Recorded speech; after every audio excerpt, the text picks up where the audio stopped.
बिस्मिल्लाहिर्रहमानिर्रहीम अस्सलाम वालेकुम। Welcome to my YouTube family. मैं हूं सुमेरा और आपको अपने चैनल जन्नत कुकिंग एंड ब्यूटी टिप्स में ढेर सारा खुश आमदीद कहती हूं और उम्मीद करती हूं कि अल्लाह ताला के फजलो करम से आप सब लोग खुश होंगे, आबाद होंगे।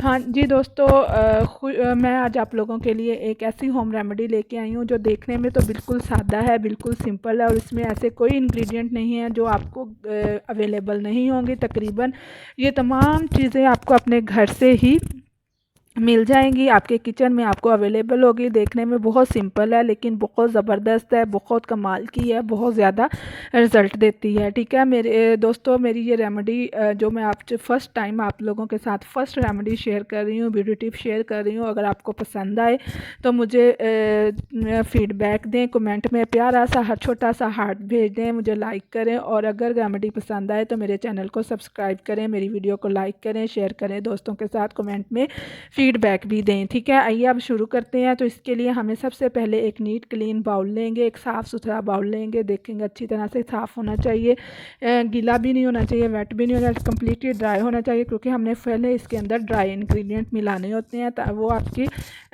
बर्तन के साथ चिपक ना जाएँ, इसलिए ये क्लियर कर लें कि आपका बर्तन बिल्कुल नीट क्लीन और साफ़ होना चाहिए। ठीक है, तो इसके लिए हमें सबसे फर्स्ट इंग्रेडिएंट जो हम इसके अंदर मिलाएंगे वो है बेकिंग सोडा, जिसको मीठा सोडा भी कहते हैं। ये हाफ़ टी स्पून के करीब हम इसके अंदर मिलाएंगे। ठीक है, तो मीठा सोडा जो है हमारी स्किन के ऊपर से मैल कुचैल को उतारने में काम आता है। पुरानी मैल कुचैल जो होती है हमारी स्किन के ऊपर, उसको रिमूव करता है। ठीक है, सेकंड इंग्रेडिएंट जो हम इसके अंदर मिलाएंगे वो है बेसन, ग्राम फ्लोर। ठीक है, ग्राम फ्लोर यानी बेसन जो है आपको पता है बहुत अरसे से, पुराने ज़माने से ही खूबसूरती में इजाफे के तौर पर इस्तेमाल किया जाता है, काम आता है। थर्ड इंग्रेडिएंट हम इसके अंदर जो मिलाएंगे वो है लेमन जूस, नींबू का रस। 1 स्पून आपने इसके अंदर नींबू का रस मिलाना है।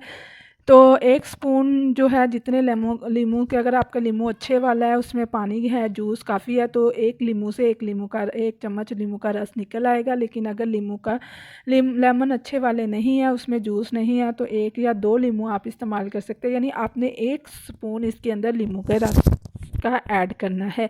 कुछ लोगों को लेमन से एलर्जी होती है तो वो इसके अंदर इसकी जगह पे 1 चम्मच शहद का भी इस्तेमाल कर सकते हैं, उसका भी सेम ही रिज़ल्ट है। लेकिन गर्मियों के अंदर नींबू बहुत ज़्यादा इफ़ेक्टिव है, आपकी स्किन के ऊपर से टैनिंग को ख़त्म करता है, आपके रंग को निखारता है। गर्मियों में नींबू का इस्तेमाल करना चाहिए। ये रेमेडी स्पेशली मौसम गर्मा के लिए, समर सीज़न के लिए। आप इसको 2 से 3 दिन हफ्ते में इस्तेमाल करें, आपको बहुत ज़बरदस्त रिज़ल्ट मिलने वाला है। ठीक है, तो ये मैं तकरीबन 2 लीमू इस्तेमाल किए। मेरे लीमू के अंदर जूस इतना अच्छे वाला नहीं था, तो मैंने 2 लीमू से 1 चम्मच के करीब लेमन जूस मिला है मुझे। आखिरी इंग्रेडिएंट जो हम लास्ट इंग्रेडिएंट हम इसके अंदर मिलाएंगे वो है रोज़ वाटर। ठीक है, गुलाब का अरक करके गुलाब, इसको हमने इसके अंदर इतना मिलाना है कि हमारा एक स्मूथ सा फाइन सा पेस्ट बन जाए। ठीक है, तो ये 1 स्पून के करीब मैंने इसके अंदर डाला है। अब इसको हिलाएंगे, हिलाने के बाद जो है वो इसके अंदर कुछ बबल्स बनना शुरू हो जाएंगे, जैसे ब्लीच के अंदर बनते हैं। ये आपके लिए एक नेचुरल ब्लीच भी है, आपकी स्किन को ब्लीच करती है, लेकिन आपके बाल इससे गोल्डन नहीं होते, आपकी जिल्द निखरती है।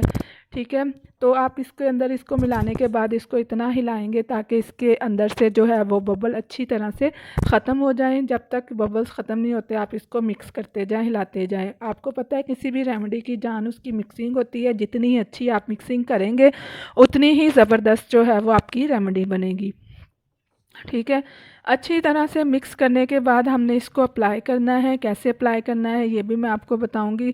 अपने बबल ख़त्म होने का वेट करना है। तो दोस्तों, इसमें ऐसा कोई भी इंग्रेडिएंट नहीं है जो मुश्किल हो, जो अवेलेबल ना हो, जो घर से मिले ना। इस तकरीबन तमाम चीज़ें आपके किचन में अवेलेबल होती हैं, घर में मौजूद होती हैं, तो इसको आसानी से बना सकते हैं। बहुत ज़बरदस्त रेमेडी है। अब मैं इसको अप्लाई करके दिखा रही हूँ। तो अब मैं अपने हाथ पे अप्लाई करती हूँ, आप अपने फेस पे, अपने पाँव पे, अपनी नेक पे, गर्दन पे, जहाँ पे आपको लगता है कि टैनिंग है या डार्क एरिया है, आपको ज़रूरत है, आप उसको लाइट करना चाहते हैं, इसको अप्लाई करें। कुछ लोग मीठा सोडे की वजह से इसको चेहरे पे अप्लाई करने से घबराते होंगे, लेकिन आप घबराएं ना।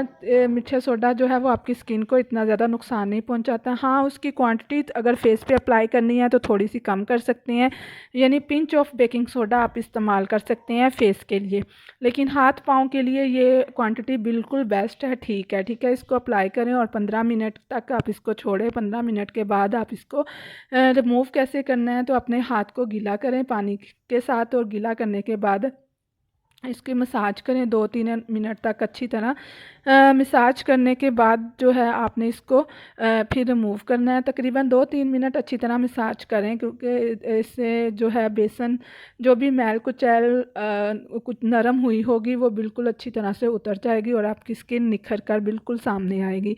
दोस्तों, वॉश करने के बाद अगर आपको लगे कि वाकई ही रिज़ल्ट आया है, इसको एक दफ़ा अप्लाई कर लें, रेमेडी बनाएं। सामान आपके घर में आसानी से आपको मिल जाएगा। एक दफ़ा बनाएं, अप्लाई करें। अगर आपको रिज़ल्ट मिले तो देन जो है मेरे चैनल को सब्सक्राइब कर दीजिएगा, मेरे वीडियो को लाइक कर दीजिएगा, कमेंट में एक प्यारा सा हार्ट भेज दीजिएगा ताकि मेरी हौसला अफजाई हो और मैं मज़ीद बेहतर से बेहतर वीडियोस आपके लिए लेकर आई हूँ। ये मेरी पहली कोशिश है, मुझे मेरा साथ दें और मुझे फ़ीडबैक दें। देखिए मैं वॉश कर रही हूँ आपके सामने और आपको पहले ही वॉश पर जो है इसका रिज़ल्ट देखने को मिल जाएगा। मेरे राइट हैंड और लेफ़्ट हैंड में डिफरेंस आपको नज़र आ रहा होगा अभी धोते हुए। देखिए मेरा लेफ़्ट हैंड कितना ब्राइट है, कितना कलर चमक रहा है, कलर कितना निखर गया। और मेरे लेफ़्ट हैंड में है तो लेफ़्ट हैंड भी माशाल्लाह अल्हम्दुलिल्लाह फेयर है, लेकिन राइट हैंड फिर भी ग्लो कर रहा है, चमक रहा है। ठीक है, लेफ़्ट हैंड राइट की निस्बत। तो दोस्तों अप्लाई करें, अगर पसंद आए तो चैनल को सब्सक्राइब करें। फिर मिलेंगे इसी तरह एक अच्छी सी वीडियो के साथ। तब तक के लिए मुझे इजाज़त दें। अल्लाह हाफ़िज़।